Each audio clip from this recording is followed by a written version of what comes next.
Sports. This August 3rd, 2023 episode. Fall camp is here, ladies and gentlemen. Fall camp is here. Everyone has practiced so far in the league, or at least started practice so far in the league, besides South Carolina, Mississippi State, and Arkansas. So let's get the echo out of here. In Arkansas. So tomorrow, like I said, everyone started practice so far in the SEC, except South Carolina, Mississippi State, Arkansas, who all start camp tomorrow. Thoughts? I'm going to give you my thoughts on fall camp. It's kind of my thoughts on what fall camp was like working in college football. Really, I mean, having worked in college football offices and really the SEC in general, when fall camp starts, it truly means football is here. I mean, people mention media days, and of course, there's conference media days all across the country. It does mean football is just around the corner. But nothing beats that first team meeting when everybody walks in. It's like, hey, like this is for real. Because, I mean, if you've been in these offices, you've been in a player in college football, you know, like the spring practices get a little mundane. You get 15 of them, but the season just feels so far away. Even for the summer workouts, the best teams get through them and take them serious. But even those 8-week programs get a little mundane. So, you walk into that first team meeting come August 1st, whatever your report day is, and you're playing another team in about a month, it hits a little different. But you still got a lot of peaks and valleys to go through throughout a whole month. So a lot going on. You get the first week, everybody's jacked for the first few practices. We're up here. I know we're in spiders, helmets, but everybody gets fired up, especially the first few days, especially when we're getting closer to full pads. And first scrimmage, always a big one. Everybody gets fired up for that.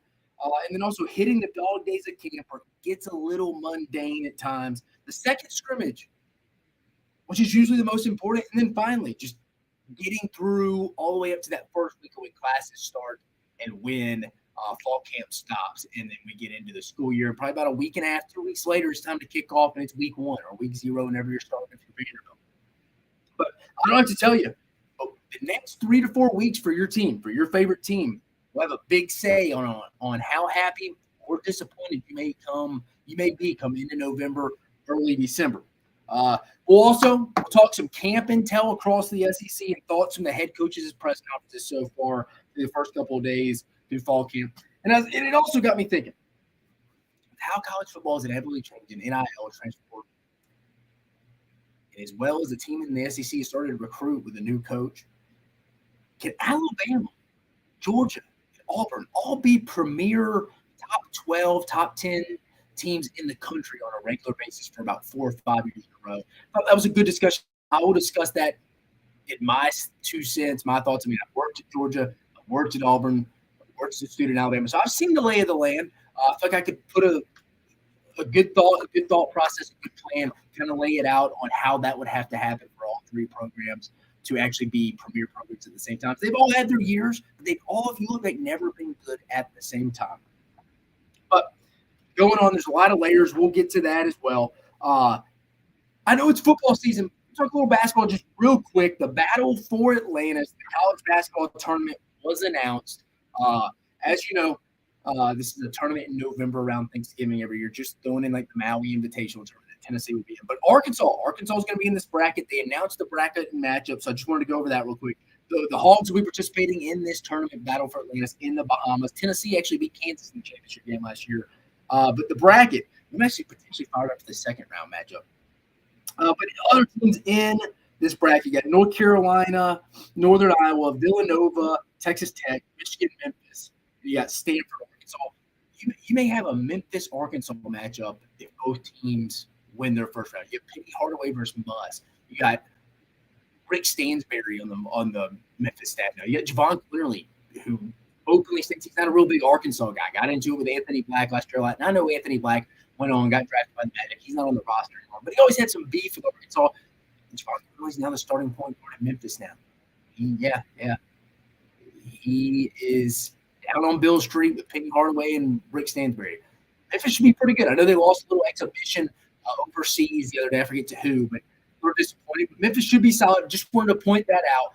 Tennessee's also in Italy. They'll play 2 games against, I think, a under 21 Lithuania team starting tomorrow. Tennessee will in Florence, and they'll go over to Rome, I believe, and play as well. And how about Mississippi State going 3-0 in Portugal? Not just how they not just going 3-0, but just guys like Andrew Taylor, a transfer from Marshall, true freshman Josh Hubbard. Those guys are going to raise the ceiling for the Mississippi State football offense this year.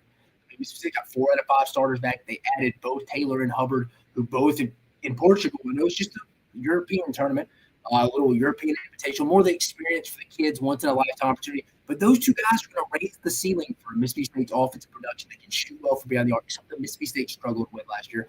Effort, rebounding, stuff like that is never going to be an issue for the Bulldogs. But if they can raise that floor, Tolu Smith can get his buckets down there. DJ Daniels down there. They add Taylor. They add Hubbard. Telling you, look out. Look out. Mississippi State, I think, is going to be a tournament team next year. They made it last year in the play-in game. Mississippi State, they can just get a little bit of improvement offensively. Look out for the Mississippi State Bulldogs. I like Mississippi State and what Chris Jans is doing, but also Musselman and the boys will be in Bahamas. I'm looking forward to that potential second-round matchup against Memphis if both teams can take care of business. Remember, Memphis opens up with Michigan, and Arkansas opens up in the battle for Atlantis against Stanford in the card. But just going over that real quick. Like I said, we're going to get to it real fast. Can Alabama, Georgia, and Auburn, all three, be premier, good to great programs on a consistent basis? And when I mean good to great, I mean consistently winning 9 to 10 games, being in that top 12. Remember, 24. We go to a 12-team format. It's not going to be crazy if you get 3-4 SEC teams in a year if a 3-loss SEC team gets in. Now, I know adding Oklahoma and Texas will change that a little bit. But I just thought about it the other night. After working at all 3 schools, I'm kind of sitting there like, is it possible? Let's get right into it. Can these 3 teams at the same time be frequent visitors to the 12-team playoff? Now, Alabama and Georgia have been doing that, especially for Alabama now. They've been doing their thing for the past 15 years, really since 2008, Nick Saban's second year. Kirby Smart in Georgia's made the playoffs 3 times. You have to talk about 3 times in his tenure at Georgia. 17, 21, and 22 have now won it back-to-back years. But historically, the numbers say this cannot happen. Historically, they say it cannot happen. 2017 is probably the only season you could really say all 3 teams had what you would call a great season. You had Auburn win the West. They beat Alabama in the regular season to win the SEC West. They beat Georgia in the regular season. Then they faced in the SEC championship, Auburn versus Georgia. Georgia won the SEC championship. Georgia went on to beat Oklahoma in the semifinal of the Red Bowl. Went on to play Alabama, who got into the playoffs without winning the SEC West that year. Probably the last time all teams won 10-plus games. Alabama obviously won it all. The second and 26, to Devontae Smith. Georgia made the national championship game. Were the SEC champions that year. Auburn won the West. Finished bad. Lost the SEC championship game. And lost to UCF in the Peach Bowl. Probably the last time all 3 teams would consider, hey, that was a great year. Now, granted, like I said, a small win maybe I got, but it left a bad taste in my mouth losing the last 2 games. But I would consider that what I'm talking about. Auburn would have made the playoffs that year if it's a 12 team. If you had all 3 in the playoffs, that's what we're talking about. Can we get consistently 2017 Alabama, Auburn, and Georgia for 4 to 5 years in a row? And that all 3 of them be in that range like they were in 2017 and be in that top 12 to get into the playoffs 4 or 5 years in a row. Sustained success. Alabama and Georgia have proven they can have sustained success. Auburn, they've had their moments. 2010, 2013, just consistently putting back to back great classes. But there was ever a time for all 3 of these programs to be a top 10, top 12 program. I'm going to split this up a little bit into reasons why it can happen and then reasons why not. But let's get into the positive first. It's like my good news first. Reasons why. NIL, new time, new era. Let's just put it as simple as that. New time, new era. The 90s, 2000s, 2010s, they're kind of over. I mean, I had some numbers here. Just pausing that on NIL real fast. Alabama and Auburn, I looked it up. In the 90s, Alabama had 5 10-win seasons. Auburn had 2. Georgia had 2. 2000s, Alabama had 4. Auburn had 2. And Georgia had 6. In the 2010s, and I stopped in 2020, Alabama had 10. Auburn had 3. And Georgia had 7. So you can kind of say not all of them ever really were consistently good at the same, like great at the same time. I mean, in the 90s, Alabama had it was so, but they again had 5 10-win plus seasons. Auburn had their season 93 with Terry. It just there's two. Then Georgia was two. Really struggled to beat Florida in the 90s. Georgia under Mark Richt came on. They started getting their 10-win seasons with six. But Alabama and Auburn were just very consistent. Alabama was under probation, going through different coaches: Mike Price, Mike Shula, Dennis Franchione. Auburn had a couple moments in 2004, and I believe in 2000 maybe 7 or 8. They ultimately got to 10. In 2010, Auburn's national championship then proceeded 11 and 12. The seasons 11 and 12 are actually being very good. Georgia had 7, then obviously Alabama had 10. I mean, Alabama has not won 2 games in the season since 2007. So it's just what you would think. Alabama and Georgia have had their share moments. Georgia in the 2000s, Alabama from 2008 to now. Auburn's had their big time moments playing a national championship, winning national championship. They just can't consistently do it. Like I said, new time, new era. NIL is upon us. All three are great collectives going on to victory. Alabama with Yay Alabama, and then the Classic Kit City Collective down in Athens, Georgia. All three in great shape, especially with Auburn. And Auburn's maybe the best right now, from what I'm hearing. Auburn's admin, big donor people, they all seem to be on the same page for the first time in a while. Brett Whiteside, who I know personally worked with him at Auburn, he's over the Auburn Collective with On Victory. They kind of have a little bit of an NFL model set up from what I'm hearing. They have designated salary pools for each position, kind of like an NFL with team would be. And I think that's kind of the smart way for collectives to go right now. We're not going to get into collectives, but I think Auburn's ahead of that a little bit. They have that curve. They have their plan. They have good communication with Hugh Freeze. The donors are all settled in. Cohen settled in. Now, Hugh Freeze is undefeated right now. Everybody's in a great mood. Nothing negative is happening around the program right now. They're recruiting well. They're recruiting as good as you could be right off the bat with Hugh Freeze. But he hasn't lost a game yet. So everything's awesome. Everything's unbelievable right now. They feel real good about their future. I do too. But if something goes wrong, they maybe drop. Auburn, maybe they lose to Vanderbilt or something this year, one of the Mississippi schools, and maybe that gets it off the rail. But the relationship right now seems better than it's ever been in a while. I mean, the NIL, it's a big reason why this could potentially happen as well, because Auburn's ahead of the curve. It seems like they got their ducks in a row more right now than they have in a very long time. All three teams also seem to have the right guys in the captain's chair right now. What I mean with that, all three teams have coaches they feel real comfortable about right now, especially Alabama and Georgia. They for sure do. Auburn, I think, went out and got the best guy they could have gotten. Auburn needs a big picture, forward-thinking type guy. And I think Hugh Freeze is the first coach they've had that has that type of mindset since probably Pat Dye. I mean, Gus Malzahn had his couple years, but just could never get over that hump to consistently go win double-digit games back-to-back years or go do it 3 years in a row. Freeze, also the biggest threat to Alabama in recruiting since Nick Saban has been there. I mean, Tommy Tuberville threw in the white towel when Nick Saban got there. He didn't want to recruit the big boys. Gene Chizik had his moments. Recruited some guys after the 2010 season. They did a good job. Started the Big Cat Weekend. The Hugh Freeze and them had their moments before, so you got to give them credit. Gene Chizik and them had their moments. It just went downhill so quick after they won that championship. Just couldn't really get anything going. Gus Malzahn recruited solid. They really struggled up front on the offensive line. I think the defensive staff with Kevin Steele, Rodney Gardner, Travis Williams, those guys in the back end did a really good job recruiting on that staff. And then Will Muschamp, that 1 year, he didn't get a lot of credit. They recruited solid to get that defense to get back to a physical standpoint. And it wasn't under Ellis Johnson, Gus Malzahn's initial defensive coordinator, but it turned out to be under Will Muschamp and Kevin Steele. So I think they got the right guys in all three programs. Got the right guys in the right chair right now. Nick Saban, very smart in Georgia. I think Hugh Freeze is the best hire Auburn's had in a very long time. So I think they're sitting well right there. And then finally, the transfer portal.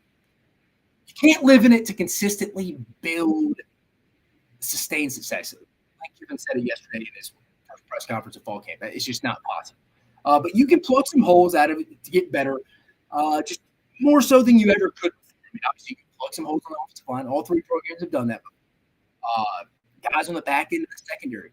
All three teams have done that before. And then quarterbacks. I think quarterback play is so advanced now that there's a lot of pretty good quarterbacks. The floor has been raised at the quarterback level. Like, I think Peyton Thorne's going to be fine at Auburn this year. I think Tyler Buckner could survive at Alabama. I think the quarterbacks are more advanced in their training than they ever been in football, especially in college. The floor has been raised. I think you can win with a lot of quarterbacks now. I think to win a championship now, you got to be a top 3 to 4 to 5 player in your roster. To go win games, I mean, Hugh Freeze is doing. He's developed quarterbacks. He's done it with Chad Kelly, Bo Wallace, Malik Willis. He's always had quarterbacks producing. Georgia's got a deep room right now. You got a deep room with Carson Beck, Gunnar Stockton, Brock Vandagriff. Alabama's still trying to figure this out, but they've obviously produced quarterbacks. First rounders, what? For Mac Jones or Tua in a row. 3 first rounders in a row. I mean, Alabama has done it. So all 3 teams I don't think are going to have a problem or not going to have a problem finding quarterbacks out of the portal. So you're going to be, Dave, well, look at Alabama this year. We don't know that yet this year. So transfer portal, big point being it can help all these teams plug some holes that they may have missed in high school evaluation 10, 15 years ago that they couldn't go shore up that hole like they can now. So I think those are the 3 reasons why they can. Reasons why all 3 teams cannot be great at the same time. I'm about to give them to you. There's really only one reason. Why all 3 can. It's the biggest reason of them all. In theory, not enough talent to go around. In theory, there's not enough talent to go around. Hear me out. Key phrase being in theory. Look, all 3 of these teams recruited. All 3 of these teams recruit at least 2 of the same states, if not 3. All 3 recruit Florida and the state of Georgia regularly. Georgia will go to Alabama some a little bit and recruit, but not overly hard. Auburn, when I was there, at least used to treat Georgia as an in-state, recruiting. Everybody had an assigned spot in Georgia, in the state of Georgia. All 10 coaches at the time had spots reserved, or 9 coaches on the field. Coaches had areas in the state of Georgia. Auburn really only recruits Alabama, Georgia, Florida. That's fine. There's a lot of talent there. So they have to go win those big battles with the top recruits against Alabama and Georgia and a lot of other teams too, like Florida, LSU, Clemson, South Carolina. All those teams go there. According to 247 Sports, 37 of the top 100 players in the class of 2020 are from the states of Florida, Georgia, and Alabama. According to On3, 30 of the top 100 players in the class of 2024 are from the same states as well, being Alabama, Florida, and Georgia. That's a lot. 37, according to 247 Sports, in their top 100 are from the states of Georgia, Florida, and Alabama. And according to On3, 30 the top 100 players are from the states of Georgia, Florida, and Alabama. Now, both Alabama and Georgia are more of national brands than Auburn probably ever will be, no matter how good Auburn is. And they're just more of a regionally based team, and that's not enough. It's really not enough. But Auburn has a small window to go take advantage of here. Hear me out. For Georgia, 14 different states are represented out of their 2020 commitments. 14 different states. That's a lot. That's a lot of commitments Georgia has right now, 26, but 14 of the 26 commits are from different states. For Alabama, 8 different states are represented out of the 14 2024 commits they have. A lot as well. For Auburn, only 4 states are represented out of their 14 2024 commitments. It's a big difference, especially from Georgia to Auburn, and even Alabama has doubled the amount Auburn has. So it's really about getting into those 3 states for Auburn. And the determining factor, like I'm just kind of mentioning, in all of this will be, can Auburn make its money on out-recruiting Alabama and Georgia in their backyards while those 2 stretch coast to coast from California to New Jersey, they have commitments to, really talking about Georgia here, recruiting players with their national brand. Now, Alabama and Georgia, like I mentioned, national brands that can go sea to shining sea here. Georgia has a commit in California. They have a commit from a player out in California. They also have a commit from a guy out in New Jersey. Alabama's done that before too. Auburn's ability to go out relationship both of those teams in those 3 states, in their home state Alabama, in the state of Georgia they consider it state, and Florida, they got a shot. They really do. Right now, with the success that both Alabama and Georgia are obviously having, they may not even realize that they're stretching themselves too thin and a little bit too much, not really focusing on the players in their own backyard closer to home. Nothing wrong with that, as both Alabama and Georgia both showed they can have sustained success. I mean, Brock Bowers from Seattle, Washington area. I mean, Bryce Young was from California. I mean, I know a lot of people go nationally quarterback commit. Najee Harris from up in Northern California. They're just naming guys from California both teams have had success with. But this is the first time in a long time that I really think Auburn is the right guy for the job. I believe in he can potentially out relationship Alabama and Georgia in those three battle states. And in my opinion, he's got to go get 10 to 12 of those top 100 players from those three states, from the states of Alabama, Georgia, and Florida. And if Auburn could do that, they can go get on a year-to-year basis anywhere out of, I mean, like you said, on a year-to-year basis, let's say there's 31 year and 37 out of the top 100 players are from the states of Georgia, Alabama, and Florida. Auburn and Hugh Freeze can go get 10 to 12 of those a year and just focus on those three states like they should. Because there's enough talent there for you to go win a national championship, much less finish in the top 12. If they can go just work their tail off, be relentless, they should be, I think they have a real shot to be in the playoffs pretty regularly, 3 out of 5 years, 4 out of every 5 years. That's why this conversation got me thinking.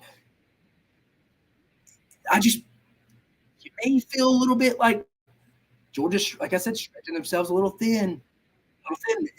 I don't think that's a fact yet, but I could see Kirby Smart sitting here in maybe 2 years or so, like, hey, man, Auburn's came in and got some guys from Georgia we like.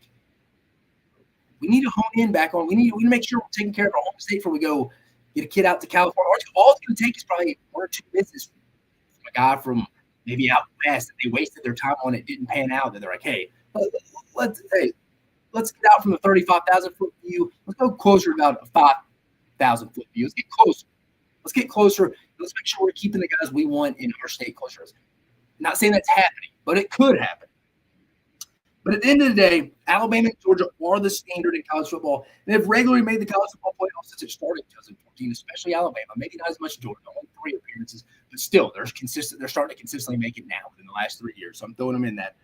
Auburn is the program that has to start showing it can be a good to great program consistently. And history tells us it's not possible.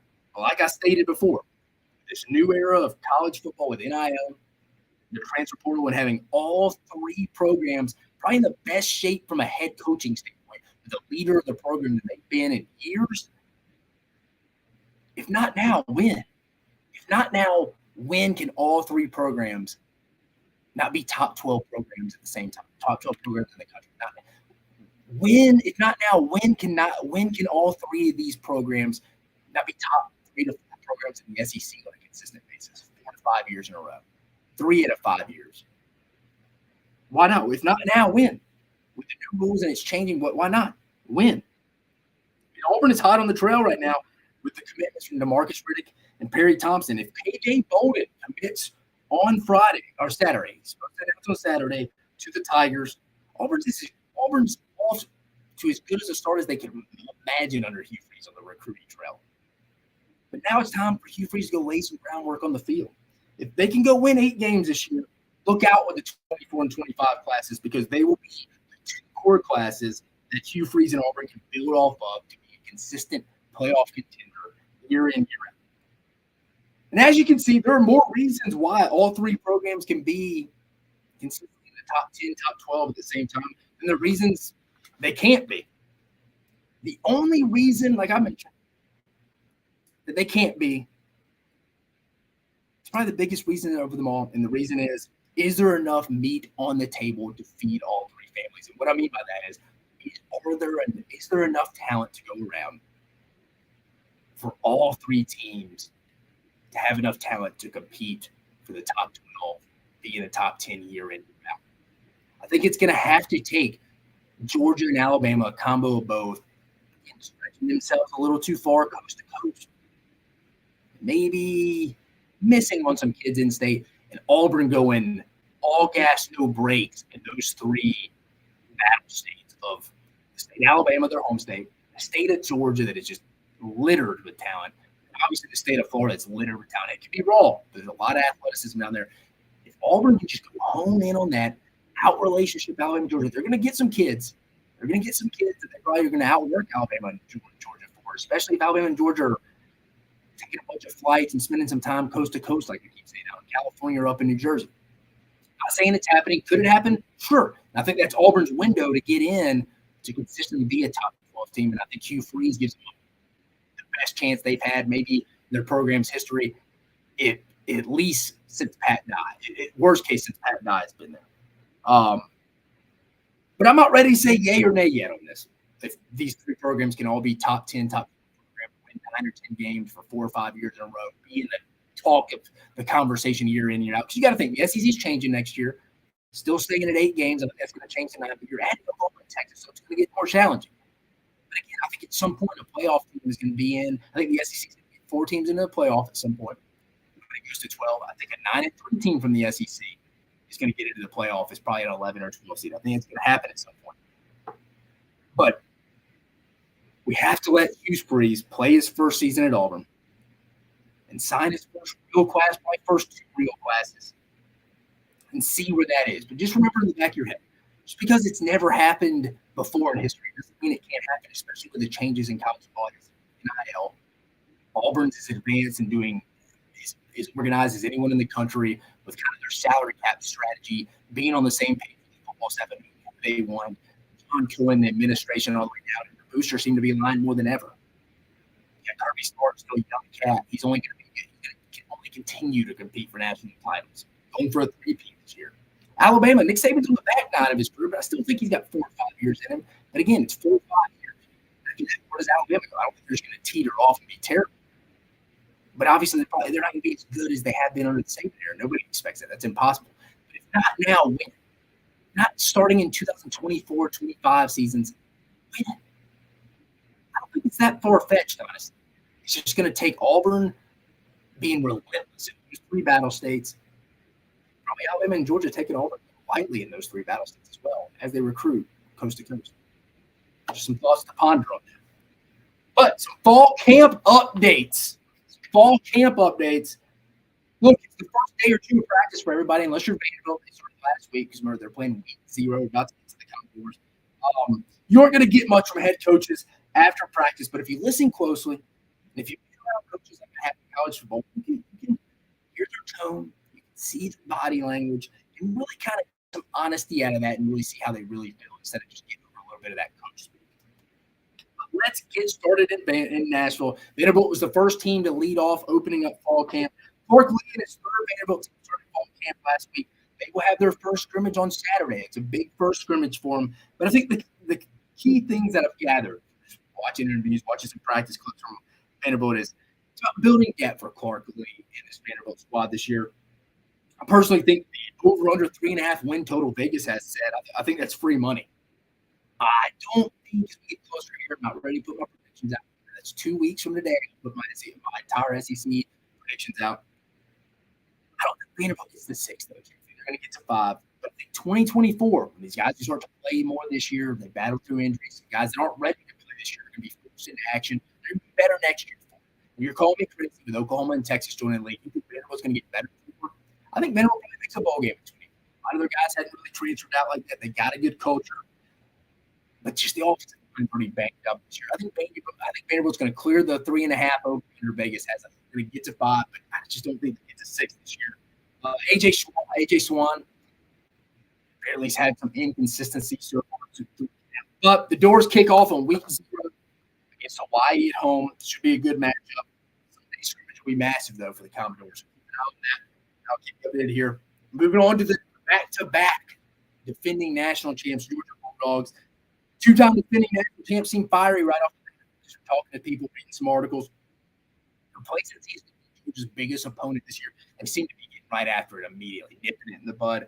Apparently, practice has been fiery so far. Kirby getting after people. Todd Hartley getting after people. Apparently, what the quarterback, the whole group, Carson Beck, Brock Vandergriff, the whole crew. It wasn't a great day for them. But nothing to get concerned about. I think Carson Beck's going to have a good year. Nothing to get concerned about. First practice.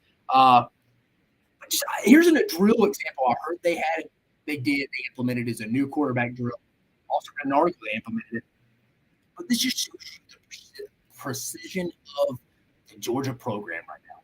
Listen to this drill, just how out of the box and just we're not wasting time. Let's consistently get as much reps as we can, especially the first few days when we're just trying to learn about ourselves. Listen to this drill. So when the quarterbacks were working with the running backs, they were taking the snap and hanging off to the running backs with a long RPO action. If you don't know what RPO is, it's a one-pass option, holding the ball as long as possible. He gives it. There's a student manager immediately right after the quarterback gives it.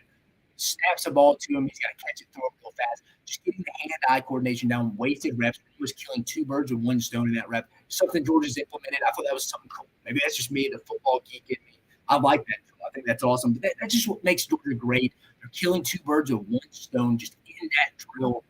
No waste of time. No waste of time. But it sounds like the dogs are getting after it. Not real much intel, but it sounds like, hey, Kirby Smart and his assistants are, hey, complacency, it's not happening, guys. This is what we do.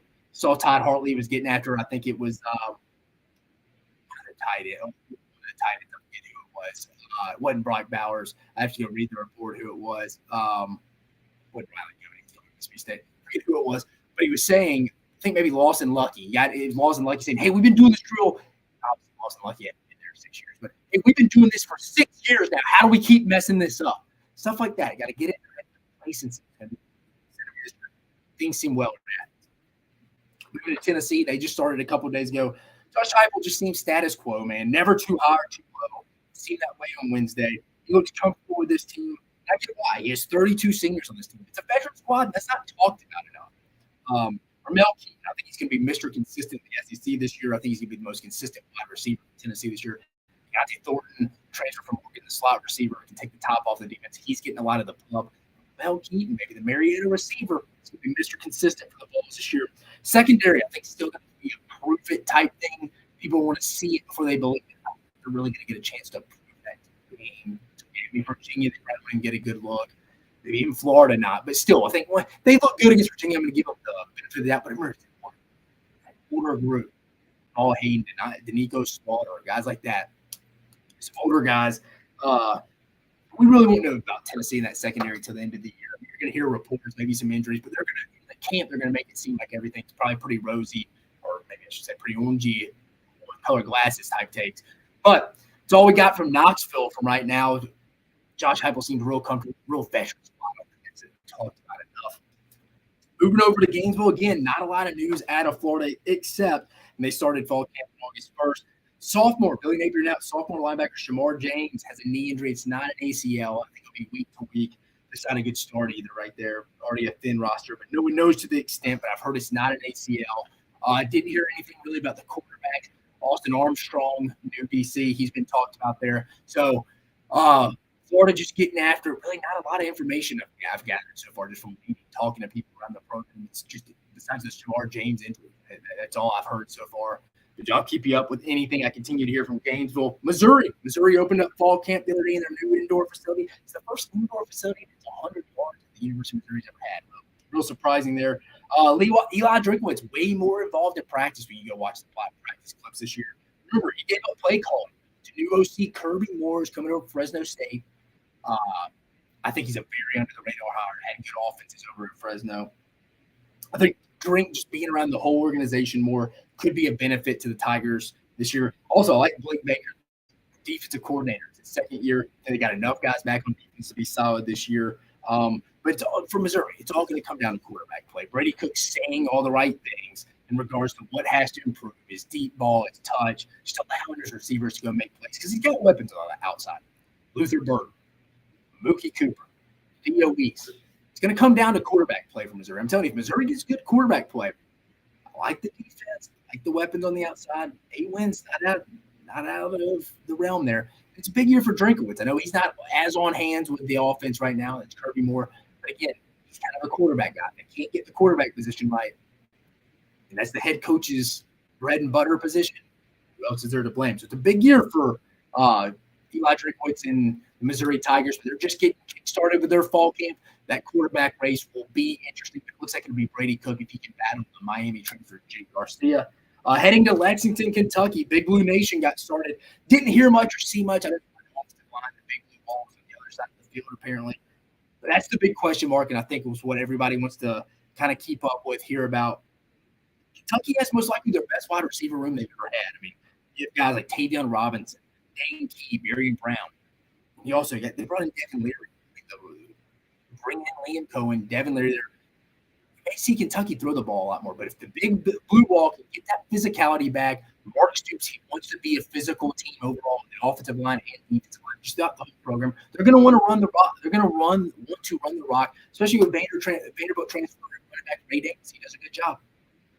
I like Kentucky this year. The key, though, how good Kentucky will be up to the offensive line. It's got to improve from what it was last year. Not protect Will Levis or get a running game with Chris Rodriguez going at all. So the Big Blue Wall is the one to keep up to date. Not much news on them, though, to open up fall camp. But we'll keep you updated as we continue to go. South Carolina gets going tomorrow, but that'll wrap up the SEC East as of right now. Moving to the SEC West, heading to Baton Rouge. Some favorite the SEC, the defending SEC West champs. Not a lot of first-year stuff, Brian Kelly said. Practice, everyone knows where to go after the stretch run, after every period, stuff like that. There's not walking through holding hands like they had to do with a lot of first-year stuff, adjusting to that. It's year two. They've been through another spring practice. Everybody knows where to go. Aaron Anderson, the Alabama slot receiver transfer, the Louisiana Navy, he's back home. I think he's had some good practices so far. Don't look too much into the wide receivers beating the DBs. Brian Kelly told the media, though, in the one-on-one settings, because like I always said, even during summer camps and in recruiting, you get UC reports, a website, you see a lot of one-on-ones from high school combines, the Under Armour, Nike combines, you see the one-on-one setups. One-on-ones are so set up for the wide receiver to win, it's not even funny. Too many routes. Sometimes these long developing routes the receiver runs, the wide receivers run, would never happen in a real game because there's no pass rush. You got all day. It's like Brian Kelly is saying. He's like, there's no pass rush. Quarterbacks are very comfortable. Receivers are very comfortable. The DBs are the one playing on their heels, having to cover for probably longer than they would from an actual real game simulation standpoint. So he said, I know secondary is a big question mark for them, but he said, don't go take that as a reporter or media and run with that. And I agree with him because I've always thought about that too during my time in college football. It looks like speaking of the corner, the Deuce Chestnut has been consistent in the defensive backfield. Good so far. So it's good news for LSU Tiger fans. Mason Smith, so far, coming back from the ACL injury. He suffered against Florida State week 1 last year. Big interior enforcer. He can be consistent. Watch out. That LSU run defense will improve. But he's looking disruptive so far. What I'm hearing and talking to people in the building, watching some of the practice clips. I feel confident saying I feel good about the quarterback position, even if Jane Daniels goes down. I like Garrett Nussbaum. God loves the university, loves playing for LSU, and he's not a lot of snaps. He's been in the system, not in the system, but he's played a lot of college football. He knows how to conduct himself. If Jane Daniels were to go down, maybe get a Bryce Young type injury where he's out for the whole year, LSU would be all right, even if he was out for the whole year. Not talking injuries, pushing injuries on anybody. But I think they'd be fine with Garrett Nussbaum. I really do think they would be. Heading to Tuscaloosa, Alabama wrapped up practice probably about an hour before this show started. But started practice this afternoon. Saban did not really discuss the quarterback situation. He came out immediately and nipped that bud. Keeps using the baking and cake references of, hey, we'll bring it out of the oven when we're ready. So he told the media when he's ready to announce a starting quarterback, he will let them know. So whether that he announces before fall camp's over, does it go into the season? Is it week 3 after the Texas game? He's sitting there saying, hey, Ty Simpson, Jalen Milroe, or Tyler Butler, our starter. How do you take that? I don't know. He left it open-ended. But he keeps, even going back to SEC Media Days, talking about it's a baking cake. He kept asking his grandma growing up in West Virginia when the cake would be ready to come out. He keeps using that reference. We'll see where it goes from that. He brought that up again today. Nick Saban had high praise for all 4 running backs, though. He likes Chase McClellan, Roydell Williams, Jam Miller, who is a quad strain right now, so he did not practice today. And then true freshman Justice Haynes. I think he likes the depth of the running back room. Likes all 4 of them. And then even mentioned he likes both tight ends. They're going to be utilized more this year with the Tommy Rees system. Amari Black and Maryland transfer CJ Dupree. I look for them to have a big say in the offense this year. Both of those guys. Cam Latu was one of Bryce Young's big weapons last year. But again, Tommy Rees implements the tight ends more than Bill O'Brien would usually use in his system. Bill O'Brien's system is more of a safety valve for Bryce Young, where Tommy Rees wants to utilize it and use that as one of their premier plays. He wants to use you as one of a true first option at that tight end. Alabama's recruiting at tight end should go up some. I mean, look at the guys Nick Names produced at the tight end spot. Even going back to when Tommy Rees was a player. Tommy Rees is the coordinator, and Nick Saban are very much on the same page of utilizing the tight end. So you'll see that a lot. That's good news if you're an Alabama fan. Hearing positive feedback about Amari Black and CJ Dupree. Saban was very loose in his press conference today. He kept joking around with their reporters, talking about they had media training yesterday. How was I today? It was up to standard. Joking around. You can see I retweeted on social media. It's a big picture of Nick Saban walking off the podium, smiling, and everybody's taking it and running with it. But, I mean, I'm probably buying too much into it. And how him and the leaders, Kool-Aid, McKinstry, Dallas, a guy like that, J.C. Latham, conducted themselves in SEC Media Days. Alabama's comfortable, I think, in this role this year. I'm telling you, I think Nick Saban specifically is rejuvenated because this is a new challenge for him. He usually doesn't get to come into the season with a lot of, hey guys, they're doubting us. You see these articles? We're putting this on the team. They're doubting us. They're thinking LSU's already taken over in the SEC West. Georgia's won it back-to-back years. We've been overtaken in the SEC, guys. It's Georgia's world. We're just living in it. He's getting to play that role that he is maybe only got to play one or two other times in his time at Alabama. And at Alabama, it's relative. I mean, nobody's saying Alabama's going 6-6, 7-5. They're not throwing that propaganda that Nolan Smith was throwing out at the national championship, saying everybody was down Georgia last year. They're going 7-5. Nobody's saying that about Alabama. But I think more so than ever, everybody's really down Alabama's total stranglehold in the SEC West for sure. With LSU and Brian Kelly coming in their first year and winning the SEC West last year when it was supposed to be Alabama's year. But I think Nick Saban's a new challenge, something different that he's not used to. Nobody's been process-oriented. But I think it's a new challenge that he likes to take. Yeah, guys are down. Let's go out there and prove that we're going to be quiet through the offseason. You notice Alabama didn't make a lot of noise in the offseason, good or bad. I mean, it's always good, hear anything from a rest off the field standpoint. Alabama went and seems like they went and conducted their business. Just the question mark is going to be the quarterback position. Nick Saban said he will pull the cake out of the oven and let the media know when he is ready and he feels like someone has won the team over and it's time to announce it. So that's where Alabama is right now. They opened up their first day. They wrapped that up this afternoon. Heading out for Ole Miss.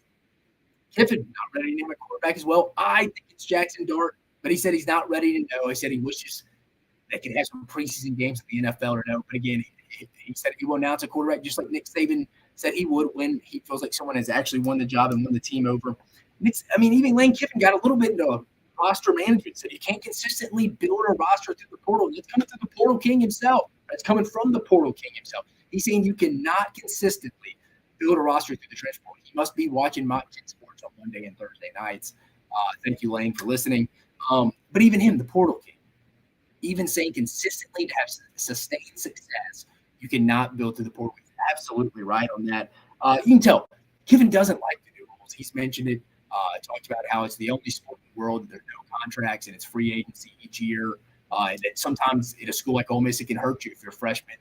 Like Quinton Judkins goes out and has a great freshman year. You have to recruit him back each year because he's like, there's no contract. Which he's absolutely right. But he's still going to go about his business and help Ole Miss from a player acquisition standpoint the best he can, given who they are and who they can get. I think it'll be interesting to see the next year or two of Lane Kiffin transitions more to the high school recruiting. I think it's starting to happen. You saw in the 24 class, they started to focus more so on high school kids than they did in the 23 class, which was it's funny. The cross-state rival, that's Mississippi State's bread and butter. They're going to go try to win the in-state kids. There's a lot of raw talent in the state of Mississippi. I think Ole Miss, Lane Kiffin taking a step back, being like, hey, let's go plug some holes in the portal. We need to start getting some kids from the state of Mississippi. Like, they got a big victory last year. The Suntarine Perkins kid, the linebacker from the state of Mississippi, I believe from Raleigh, Mississippi. He should be a good, productive player for Ole Miss throughout his career. You got to start keeping kids like that in state. I think Lane Kiffin started to understand like, I'm tired of dealing with these portal kids. They're going to show up, the drama behind it. I forget some of their names so often. I think he mentioned that at his SEC Media Days press conference and the other day at a press conference I was watching. I think he hates being in the portal so much, but he feels like initially when it came out to got the land at Ole Miss, that was the best way to approach it. And I think he's drifted back a little bit. Like, hey, we're going to be consistent. We're going to go high school. So that's what I gathered from Ole Miss. He talked about, hey, we just got to play good football. We need to stop turning the ball over like we did a lot at the end of the year. We also got to start forcing more turnovers. Like I said, I think Pete Golden on defense. I don't think Ole Miss is going to be great personnel-wise. They'll be okay. But from an overall personnel standpoint, from a ceiling standpoint, the depth is not going to be very good. They probably got 15, 16 guys they can trust, throwing injuries that's going to knock out some guys. I think they're going to have to be aggressive on defense and create some turnovers through their scheme. But like if it's not right, if Ole Miss can limit their turnovers, force some more, Ole Miss should be solid this year. Auburn, Hugh Freeze initially came out. Darquez Hunter seems to be away from the program right now. They're starting running back for Auburn. Probably Auburn's best player going into the season. Hugh Freeze quote here: "Matters related to team rules and procedures, they're handled internally."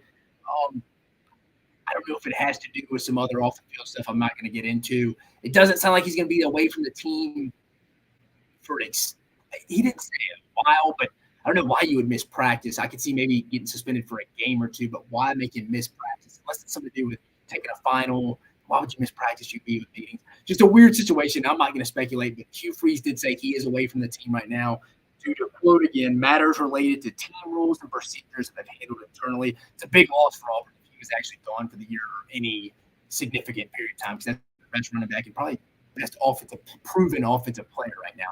Again, I think they brought in some receivers. I think a tight end, Rivaldo Fairweather, is going to be a guy for him. I think Auburn's going to be fine. I think Hugh Freeze is going to raise the floor from a skill position standpoint. But again, Hunter going into the season, I think he is the best playmaker they got. That would be a big loss. Hugh Freeze says he thinks they can win with all three quarterbacks they potentially got. I don't really know much about them winning that. That's not right now, but I think he feels comfortable with what they could do with Robbie Ashford and Peyton Thorne right now. So that's what Hugh Freeze seems comfortable, but not going to set the expectations high. I think he's under promising and hoping they can over deliver this year. From seeing Hugh Freeze after signing day, SEC media days, throughout some of his visits going to different Auburn talks with boosters that you see in the spring, and today with his opening fall camp press conference, I think it's going to be a little under promise, over deliver is what he's hoping for. You don't want to go over promise, under deliver. I think in his head, he probably expects 7-8 wins for them in his head. Over that great season. And then Texas A&M, they're probably getting off the practice field right when we were starting this show. So on Monday, we'll update you on that, and throughout the weekend, I'll talk about Texas A&M too. But A&M getting off the practice field as the show started. Even when I was there with Jimbo in 2018, they're just a late practice. They won't get practice started until 4:30, 4:45. So they're off late at a time. And then Mississippi State and Arkansas from the SEC West get started tomorrow. So we got a lot going on. The fall camp's here. You got to get your mind right. We're approaching what now? Four more Saturdays, right? What do we got here? I'm pulling up the calendar. What do we got? We got 1, 2, 3. Yep, 4 more Saturdays until we get some SEC football opening up with Vanderbilt and Hawaii week 0. Really should be called week 1. And then 5 more Saturdays till we're actually Labor Day weekend. We're kicking, baby, and we got some real matchups in the SEC. So we covered a lot on this episode. I mean, 2 real big topics. Going in depth on both, obviously fall camp. Every episode now going up, we can give you the fall camp updates, injuries, stuff I'm hearing through people I'm talking to at all these programs, and stuff reading, going through practice clips, stuff like that. Just some thoughts. We also talked about can Alabama, Auburn, and Georgia all be premier top 10, 12 programs for a sustained time, 4 to 5 years in a row, making the playoff on a consistent basis once the 12-team playoff starting next year in 2024. Can all 3 programs be in it on a regular basis? Talked about that. I think it's to be determined. Big year for Hugh Freeze. Alabama and Auburn have obviously been doing it. I mean, Alabama and Georgia have been obviously doing it. They're doing it now. Auburn's the one that has to show up and be a consistent program. They've had their moments throughout the years, but it's time to be a consistent program and go put 9, 10 double-digit wins, playoff appearances 4 to 5 years in a row. It's time to do that. And if not now, when? Because I think all 3 programs have their best coaches.